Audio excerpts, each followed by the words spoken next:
Good morning and welcome to Washington Post Live. I'm Daniela Brill, tech at work writer for the Washington Post. The pandemic has had an undeniable impact on the way we think about work and the workplace. My first guest today is here to talk about the opportunities ahead as we conceptualize the post pandemic workplace and culture. I'd like to welcome Sandy Speicher. She's the CEO of design and consulting firm IDEO. Welcome to Washington Post Live, Sandy. Thanks, Danielle. Great to be here. Now, I want to give a quick reminder to our audience that we want to hear from you. So please tweet your questions to @PostLive. Sandy, this seems to be an interesting time for leaders of different companies as they chart a path forward following the pandemic. Perhaps even more so for you, coming from a design and design thinking lens. I want to know, what lessons are you taking away from the pandemic to inform your future projects? Well, that's a great question. I think that we're all still learning. Excuse me. I think that we're all still learning about what the pandemic is teaching us. And I think it's going to take years for us to really know what's changed inside of us. But I think one of the first things that feels really clear is that relationships are the foundation of everything. And our relationships are really showing their challenges right now. Our relationships with work are changing. Our relationships with each other are changing. Our relationships with information, our relationships with the planet. And we're becoming much more conscious of what it means to be part of a collective experience. And that's changing the way we think about the experiences that we have, the organizations that we want to be a part of, and how we want to spend our days. Yeah, that makes a lot of sense. I also want to ask, how has the pandemic shifted? And you kind of mentioned a little bit about this, but how has it shifted the narrative on how we think about work? Well, I think that for a lot of people, they have spent time now not in the paradigm of the traditional approach to work, where you are expected to come to work every single day at a certain time, expected to be in a seat at a certain, time and place. And we've really learned that work can happen in a whole lot of different ways. Now, we've also been in a situation where we have had limited options for how we can actually go about work. For some, that's meant going in every day. For some, that has meant being at home every day. And so what's great about this moment right now is it's a chance to design how we want to be in the future together. And we recognize now, I think, that there are a lot of different ways that we can go about doing our work. So that kind of bleeds into the next question. You talked about sort of that shift in paradigm and how we work, and the expectations that have changed. I'm curious, what do you think that this has taught leaders about the function of the actual physical workplace?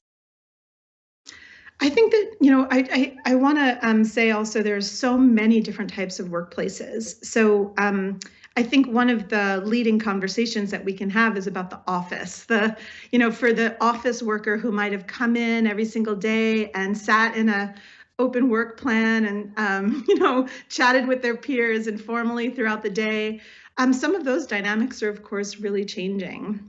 And I think that there are two dimensions, to think of about the workplace. There's clearly the physical spaces, and the way that we're all starting to think about physical spaces is really changing.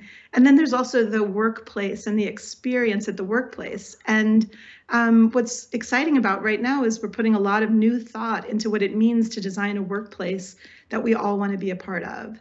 So I can give you some examples of that, about how we're thinking about that at IDEO in particular.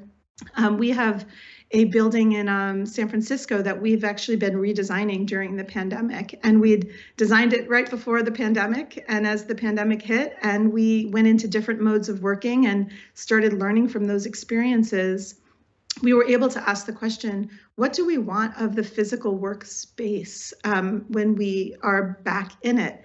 And so we've made some changes to the design of the experience. For instance, we're centering in the design of the space the kinds of things that you can only do in physical space. So in our case, we have things like machine shops, we have a prototyping kitchen, we have maker areas where we're making things. And those are the kinds of things you can really only do in physical space. And of course, a cafe where people really come together, which feels like one of the most important things about the office. But we're also thinking about the design of the work spaces themselves. And if we used to have much more of an open work plan, now thinking about rooms that have technology embedded in them so we can work much more collaboratively through technology. And of course, that requires us to think about things like sound design in a much different way than ever before. You answered my next question, which was really how you think about the physical workplace, how your ideas have changed. But I want to expand on that a little further. Do you think we lose anything creatively when we're not in the same space? And then I'm going to flip that question on you and ask you, are there other opportunities afforded to us in remote work situations? I mean, I think that what we're all learning is that yeah, there are affordances in every situation, right? So what can we uniquely do when we're in person together? What can we uniquely do through collaborative technology? So some of the things that we're learning in terms of designing together through technology is the advantage of these kind of worlds that we can create through the technology together.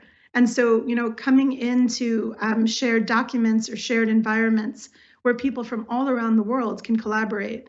I'm thinking of some work that we've done with a biotech company where they have been rapidly growing and really looking to, as they rapidly grow, kind of articulate what their organization is about in order to really hold a shared purpose as many new people come in. And we were able to design this kind of virtual environment that everybody could come and be a part of and participate in sharing what this environment was like for them. And, and help weigh in on the values that would define the culture. And that would be a lot harder to do before, right? So now we're becoming a lot more comfortable in these shared environments. And I will say that, there are some things that will really require the connection that happens in person. And, again, just kind of pointing to some examples at IDEO there, we're looking at how do we build time in where everybody is in the office together, kind of like home week, where we're all in person, making sure we know each other, meet each other, so that as we're working remotely or asynchronously, we remember the feeling of each other, that kind of trust and safety that you can feel by knowing other people as you're collaborating. How do we keep building that? Got it. And to elaborate a little bit more on that, you talked about rethinking the workplace and sort of understanding how to sort of make those collaboration moments happen. I wonder, in the design sense of that, um, is there certain things that can kind of influence collaboration and creativity in a physical office? And how do we think about the design of that? Sure. Well, I think that right now, again, I feel like I keep saying the same, like everything is evolving except it is. And that's the great kind of thing about this time, is that we are actually asking deeper questions of ourselves about what makes what we need to do happen. And so, you're asking about collaboration in the physical spaces. It does really help to have shared space where you can be really active and separate from all the other things you're thinking about. And a thing that we often don't talk about is it also really helps to have more introverted spaces where you can do deep work, where you can take the collaborative experience that you just had and really process it. And so a lot of the ways that we've started designing our spaces is to make sure we have a lot of different modes, that there's spaces for together time. Excuse me, there are spaces for alone time. There are spaces for kind of like alone together time, some together alone time, so that you can work in all of the different modes that you need. Yeah, that makes a lot of sense. We received a question from Twitter, and I think it's a really good one. So I want to go ahead and pull that up and read that to you. This tweet is from South Shore Eric, and he says, "What do you think about a hybrid metaverse workplace? Is IDEO experimenting with this?" And I'm very curious about this too. We've heard so much from tech companies Yeah. about the metaverse and the future of work. So, what's your take on the matter? I mean, I think it's such an exciting question, and it feels like we're at the beginning of a whole new era of the way we think and the way we construct ourselves. Um, One of the things that we're experimenting with is around what I would kind of think of it as realm building, right? So how, whether it's in the metaverse, whether it's through shared documents, how do we build new agreements? How do we build new rituals for how we come together and what we do in those spaces? And so it's not just about showing up there. It's actually about designing really intentionally the way that we come together. And, if you think about it, we have a long history of being in shared physical spaces together. And there are a lot of norms. We might even learn them, in elementary school about how to treat each other, about how to make room for each other's voices. And actually, we have to establish new behaviors and rituals like that when we're together in other types of realms. And all of that should be designed as intentionally as possible. So this kind of pushed us into the next segment, which I'm really excited about. I focus a lot on this. And you mentioned it earlier in one of your answers, and it's really about how technology is playing a new role in this office, especially as many of us are remote or hybrid or some kind of mix of all of the above. What role does tech play in developing the future workplace? And what should leaders keep in mind as they consider all of their options here? Yeah.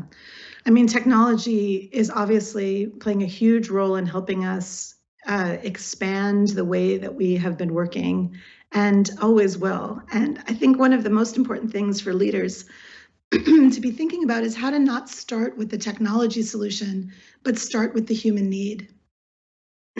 So, how are we as leaders listening to what people need in how they spend their days and how they do their work? I'm thinking, for instance, of some work we've done in collaboration with the Ford Foundation that we partnered with an airline, with a port authority, and with a health system to ask the question of how do we make sure we're including the voice of frontline workers in the decisions that we're making about technology that helps support their work. So in a lot of cases in big organizations, there'll be like a back office technology team that's making decisions about technology that gets used by the frontline workers. And of course, frontline workers, like, they know what the real needs are. They know what they're doing every single day, and they know what they need technology to help them with. And yet, their voice is not often included in those technology decisions. And then sometimes that technology can fall really short.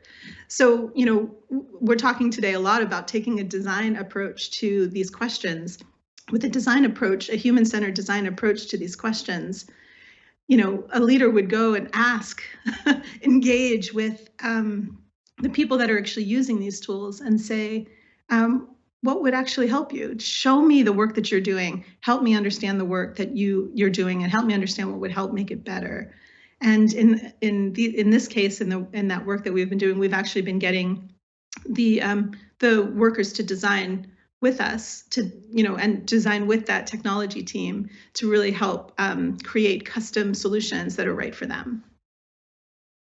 And you just mentioned this human-centered design approach. For our audience, excuse me, who may not be as familiar with that, tell us a little bit more about what that means. Sure. Thanks. I love that question. The way I think about this is that actually we could all just start by looking around us. Everything around us has been designed. This chair that we're sitting on, the computer that you're using, the software that we're using to talk, even the organizations that we're a part of, all of that has been designed. And when you're approaching the design of something, many people will often think about what do I want? What do I need? How would I want this to be? But the reality is, if you're designing for yourself, you're really going to be missing something because people's needs are way more varied and complex than your own. And so taking a human-centered approach to design is really about starting with the needs that other people have in order to imagine what to design. And that means if you're designing a chair, you're thinking about the many needs that the person has in that chair. You're thinking about all of the different types of physiology that somebody might have as you're designing that chair. But if you're thinking about the design of an organization, well, the needs that people have are way more complex and incredibly diverse. And so, this is a really great moment for design as we're revisiting all of these questions of our workplaces and our workspaces, both, to really take a new approach and be deeply listening to people and what their needs are, and prepare for that to be ever changing, prepare for that to be a constant part of the work that you do. Sandy, this is a great segue into a question we just got on Twitter, and I'm going to read that as well. This is from Climate Karma, and Climate Karma asks, "What do you foresee as designing more accessibility into design or workspaces and technologies for occupants with disabilities?" And you just mentioned, the needs are so diverse. Tell us a little bit Right. about that. Yeah, it's such a great question and so important to be conscious of, because again, that idea of when people are designing, we really need to be considering the full range of experiences that people have in the places or spaces that we're designing. And I think one of the things that's really evolving about design in an exciting way is recognizing that in so many cases, it's not just about a designer kind of sitting at their desk designing for someone else, but really, how do we create ways that we're constantly designing together? How do we co-design the environment that we're living or working in, or the thing that we're experiencing? And so, to the question about accessibility in particular, I think there's a great opportunity for organizations, particularly to the workplace, to be thinking about who they're including in the design process, how they set it up to be collaborative across many types of people, and maybe even also ask the question, who's missing from the conversation, so that we make sure that we're always thinking about the widest range of needs that people will have in this place. So I want to bring up another term that you refer to often, and it's called disequilibrium. And the way I've heard you describe it is the mental model you have of something doesn't match the current situation. Can you tell us why this is particularly relevant to a post-pandemic world? Sure.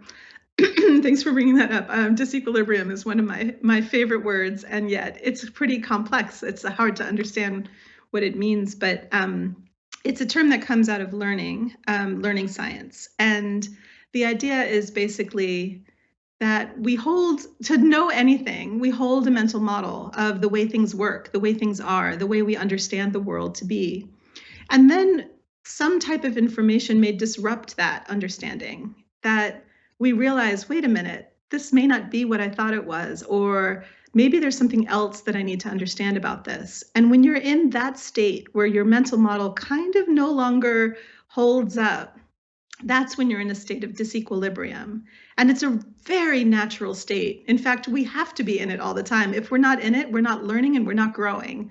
So, first of all, I think there's something to learning to appreciate that something has been disrupted can also be a good thing, because it helps us look underneath the surface and say, what was incomplete before? What did I not really know or understand before? And then we can seek a deeper understanding to get to a point again of equilibrium.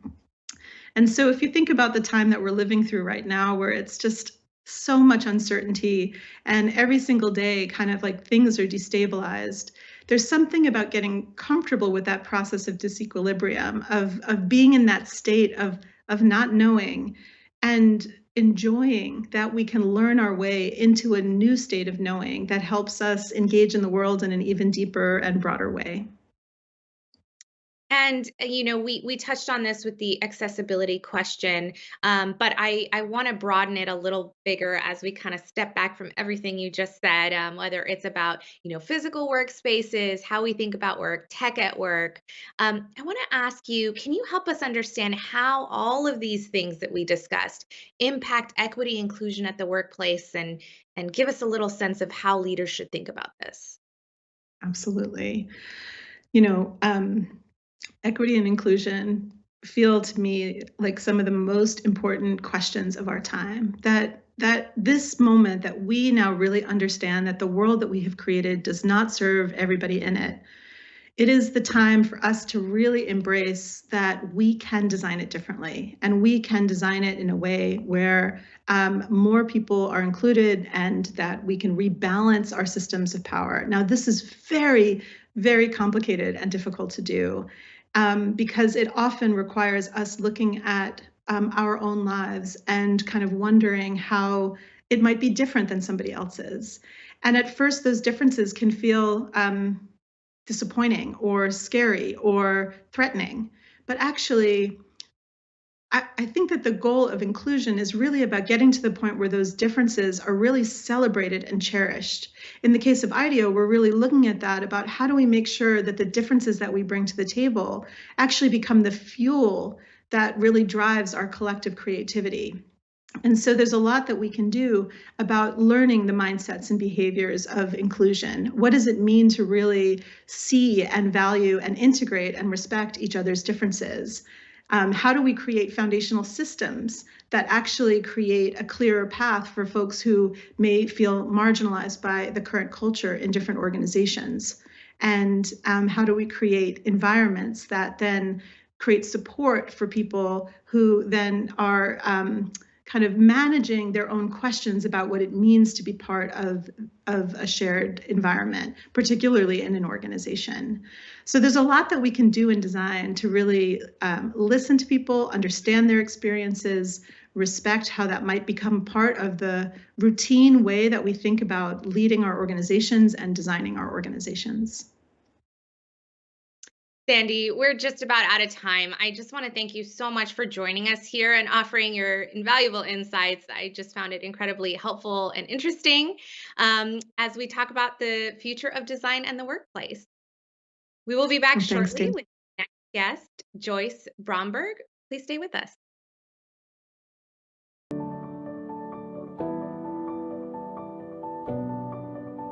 We're extremely excited to be partnering with JL Technologies. They understand what solutions are out there. Smart, intelligent buildings, providing contactless access, automated HVAC systems, helping to drive environmental sustainability and efficiency. We are trying to create a platform that's addressing those needs on a business and workforce basis. If we make something work here in New York City, those are solutions that other cities can adopt themselves. Hello, everyone. I'm Ruth Umo, Leadership Editor at Fortune, and today we'll be discussing the explosive opportunity found in commercial real estate technology. Joining me is Mihir Shah, co-CEO of JLL Technologies. Welcome, Mihir. Thanks so much for joining us. Thank you, Ruth. Thank you. The commercial real estate industry has seen seismic shifts during the pandemic as employees and consumers alike shifted to the virtual realm. Now we're seeing this resurgence in working from the office, in-person shopping, in-person dining, and so on. How is the real estate industry adapting? Yeah, so clearly offices and workspaces need to evolve to meet the demand of hybrid work. And I think this is a great opportunity for real estate technology. In the last few years, we've seen prolific growth in the adoption of real estate technology. Forrester did a survey last year of top CRE decision makers, and 80% of them said that they were going to spend more on real estate technology, or prop tech, as we call it. In the last couple of years, we've seen prop tech startups go from a couple of thousand to over 8,000. Venture capital has flowed into the field at a high rate. And the result of all this is JLL's clients have come to us to ask for advice on how to navigate this space. And we've invested a significant amount in technology as part of our long-term strategy in the last few years. We've hired hundreds of people from the technology industry. And the idea is really to marry those folks and have them partner with the real estate experts that we already have at JLL to provide solutions and to help our clients navigate this environment. And the way I would think of it is this is really the onset of intelligent real estate, where data and technology are going to drive better outcomes for the entire industry.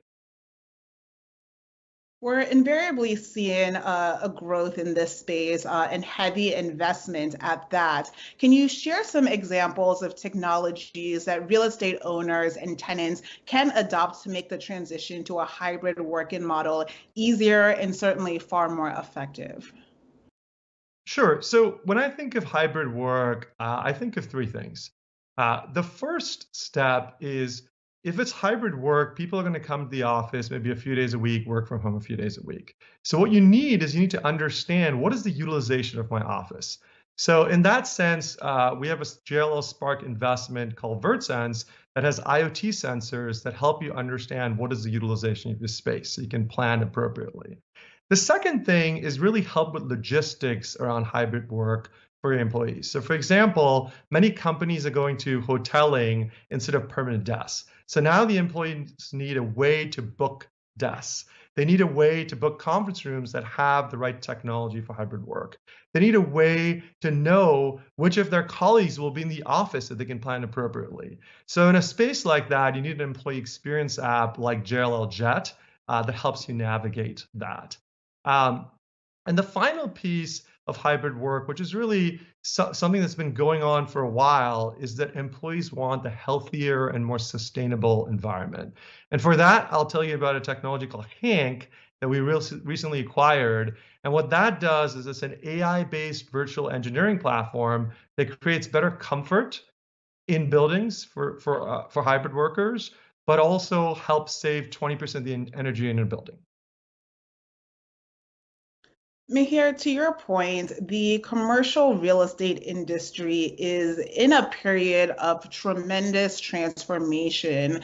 If you were to look, let's say, 5 years into the future, where do you think the industry will be? And moreover, what are some of the technologies that companies and landlords need to adopt today to be better prepared for the future? Yeah, so it's a great question. So as I said, I think we're at the dawn of intelligent real estate. And 5 years from now, we'll be deep into intelligent real estate. And what do I mean by intelligent real estate? Well, there's really three parts to it: intelligent buildings, intelligent spaces, and intelligent advice.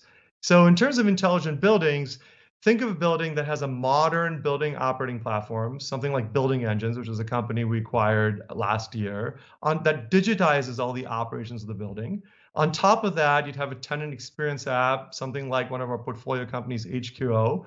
Think of that like a remote control to the building for access control and kind of dealing with all the amenities of the building. And then you add technologies such as Hank that I discussed, or Turntide technologies, which is a next generation motor that could save you up to 40% of energy in your building.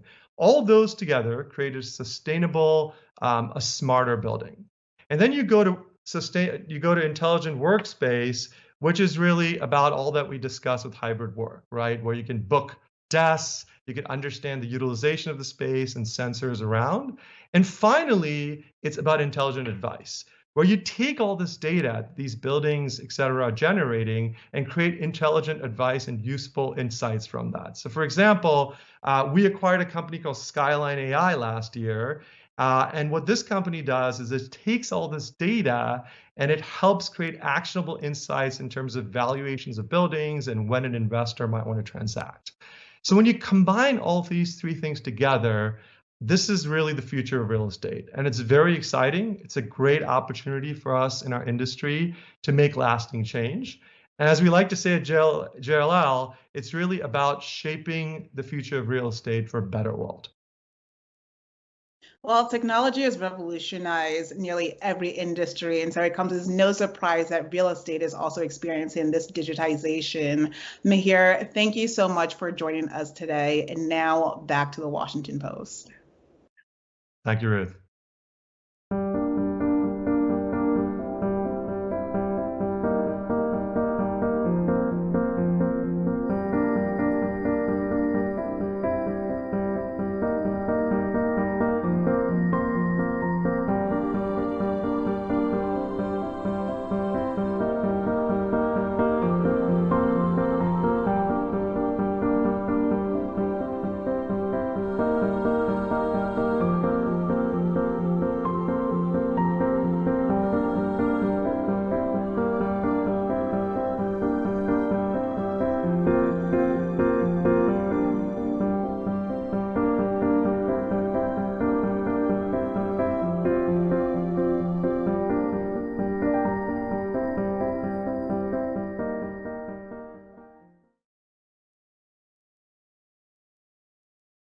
Welcome back.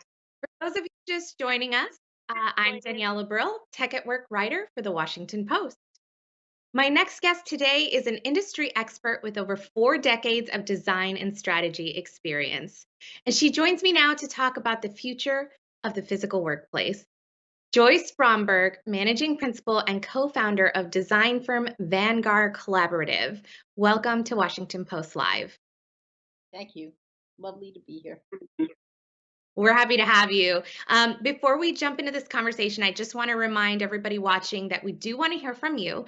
So please tweet us with your questions to @PostLive. Joyce, you have been central to designing the physical and experiential components of the workplace for several companies. After 2 years of the pandemic, many people are scratching their heads about the value of returning to the office. What have you learned over the last 2 years about the function of the physical office? Well, that's a great question. I think that the physical office is more important than ever. And the way we approach it, the way we approach the design of the physical office is more important than ever as well. So I am now in Texas, and I gave a talk yesterday at South by Southwest. And one of the things that I realized is that I've been in the workplace since 1968 as a worker, and nothing has changed, or very little has changed, in terms of the physical spaces and how we interact with them. Yes, there have been technological advances, but it seems to me that the technologies have been in search of a purpose rather than the technologies themselves serving the purpose or the process of what people are doing in the workplace. So the gentleman that spoke before me spoke about intelligent rooms, and I've long thought about intelligent rooms, how we can use architecture and technology in combination to help people do knowledge work. And building on what Sandy said, there are lots of different kinds of workers. So what I'm talking about right now is specifically knowledge work in an office. So, how do physical environments inform our interactions with others or our experience of actually being in the workplace? So when you're in the workplace and when you're collaborating with other people, there is a sense of joy and flow in the work itself that I think is hard to realize when we're collaborating digitally only. And bringing folks into that process um, in both same time, same place, and hybrid ways, I think is the new challenge of hybrid work. How do we give folks who are participating remotely a real seat at the table or the ability to really interact and create? How do we make those things coming together more equitable?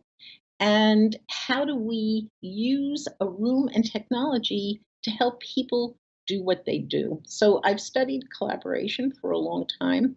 and have found that there are three main types of collaborative work: informative, generative, and evaluative. And particularly with generative work, how can we help people make their thinking visible to one another so that they can build and create a shared mind to move forward with the work that they're doing? Makes sense. I'm a little curious about, when we think of workplace design, and how designers look at the office, how you reconcile sort of workplace experiences and human-based needs with space efficiencies, and how we should think about that in the future. Yeah, well, you bring up the word efficiency, and efficiency has driven corporate real estate um, forever. And uh, this whole notion of counting everything and a numerical view of the world, I think, has to change. So I like to think about designing behavior, how people interact, physical space, and technology together. And for me, it starts with the social contract between the employer and the employee. And if COVID has taught us one thing, and the Great Resignation has taught us one thing, is that that social contract needs to be redesigned. And for me, it's all about reciprocity. I will give to you, you will give to me, and understanding that people require choice and that not everyone is the same. And so in the furniture industry, we used to say one size of furniture fits all, which absolutely wasn't true. And the same is true for people. People are different and their needs need to be understood personally. And that really gets to um, the reciprocity between the employer and the employee. I'm so glad you brought up reciprocity. We just got a Twitter question actually from somebody talking about, the differing needs of certain employees. We received a tweet from Kate, Twitter handle Kate8 Holden, and she asks, are workplace designs taking family need more into account? So she's talking about childcare options, flexible hours, etc. So, I just read that Meta yesterday changed its sort of amenity offering for its employees, and they'll no longer be getting laundry service or dry cleaning service.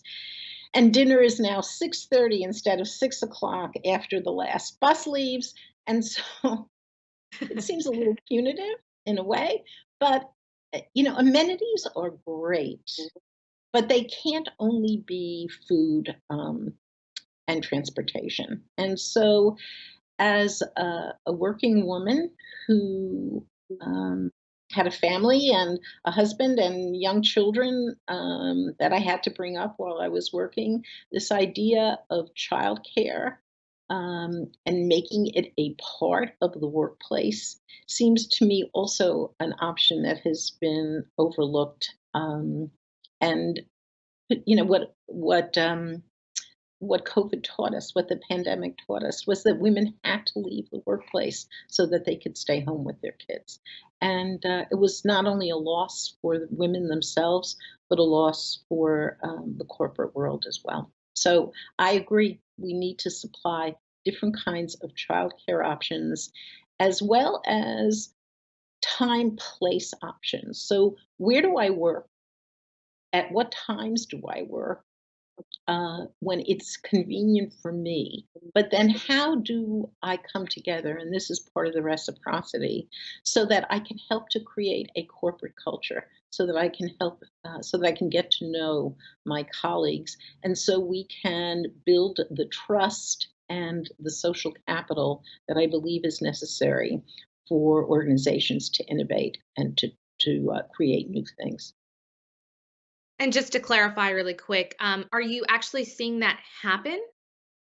No. Oh, you mean about childcare in the office? I Not childcare, but yes, I think I think folks are really starting to wake up and say, the old way is perhaps not the right way, and things are being considered. Although I'm doing a job right now, and hierarchy for these folks is still of paramount importance. And I sometimes laugh to myself because, there are really other things to consider and think about. So I'm curious what you consider the workplace of the future to look like. What will the experiences of these places look like? What kind of technology will be involved in them? If you could just sort of drum up your ideal situation, what would that look like? Okay, so I have to go back a little bit. In 1991 or 92, I forget the year, I created an exhibit for a company called Steelcase called Breaking Patterns. And in that exhibit, we did a film that defined what a knowledge worker was. We showed films of, we happened to find a laptop, one laptop, because they weren't very common then, and a cell phone, and we created a little film that showed that with the miniaturization and portability of technology, people could work anywhere. And so that smallness and that technology could allow movement was one aspect of that vision. The other aspect, one that I've been thinking about for a long time, is what happens when technology gets large? What happens when we embed technology into a room or an environment that allows people to immerse themselves in the content that they're working with, that provides clues and tips for how they can go about doing what they're doing, and that allows remote participation in an equal way.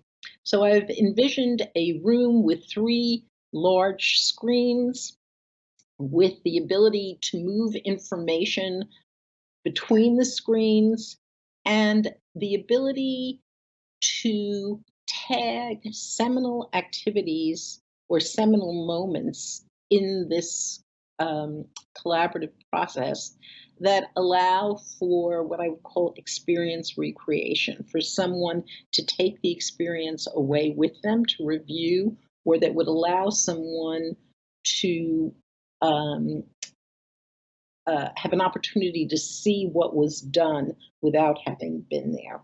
So it's a little bit more complicated than what I'm saying, but imagine yourself in a space where the flow of content and information between your handheld device and a large screen is seamless, where you are moving information between screens, and you're taking advantage of some things that I think are really important for collaborative work. One is that there is a strong connection between learning, memory, and physical space, and that people remember where content is. And as teams create content together, they want to be able to refer back to it. And the other is that we may not own our spaces anymore. We may come into them to use them again after a period of time, but we want that information to come back with us. So think about project hoteling, where people get together for a period of time, they disperse, they go do other things, but the next day or the next week they come back and the information comes back and recreates the physicality of that information the next time. So I have to ask you a really direct question because it's, I think, one that workforces across the nation are experiencing. And depending on what level of worker you're at, whether you're a manager or a CEO level, or maybe you're just the worker, there's disagreements on different levels. So I'd love to hear from you. Do you think it's essential for companies to bring their employees back to the office? Yes, I do. I do. And I, first of all, in all the focus groups that I've done over the years and all the one-on-one interviews that I've had with end users, the workplace has provided for many a sense of community, a place for them to be with like-minded people. And companies think of themselves as having brands. People now think of themselves as having brands too, and they want they want their personal brand and the organizational brand to match up. So that's one important aspect of why people want to be in the office, and that's from an employee point of view. From an employer point of view, um, having a corporate culture and having a corporate identity leads to a sense of loyalty. And I think that being loyal to a company is a good thing, particularly when there's reciprocity. Sandy spoke a little bit about the rituals and the culture that happens every day in the office. And I think for a lot of folks, they miss those things. So it can't be one-sided. Just the desire to stay home and only work at home is useful for some folks, but employers have needs and requirements as well. And so that gets to this notion of reciprocity. I have to do what's good for myself, but I also have to do and give what's good to the organization. Understood. Well, one more thing. I didn't even touch on organizational knowledge and the transfer of organizational knowledge that happens best people talk about the water cooler, and the water cooler, yeah, is great for ideas, but what they're really talking about, I think, is the ability for people to translate information and past experience that helps companies not reinvent the wheel and helps that organizational information move from one person to the other. Sorry. No, that's not a problem. I'm glad you added that. So, given that, and given that people need to be, if they haven't already, plotted their return back to the office, I'm curious what you think people are asking for and what design elements are essential to the office of the future. You're right.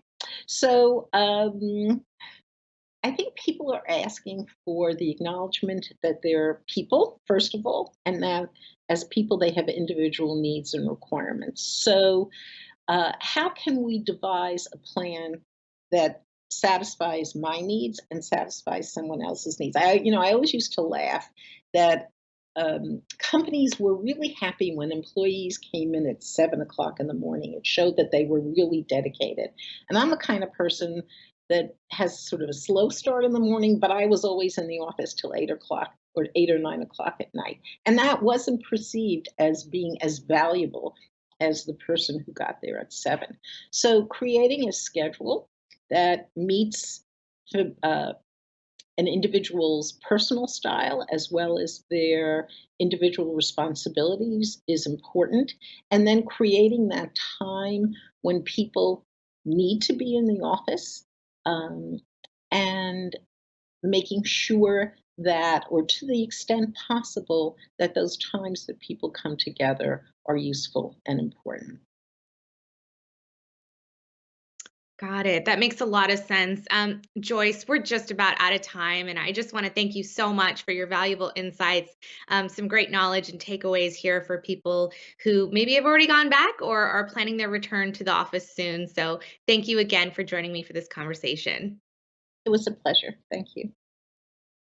And thank you for joining us today. For more information about our upcoming programming, please visit WashingtonPost.com. I'm Daniela Brill. Thanks again for watching.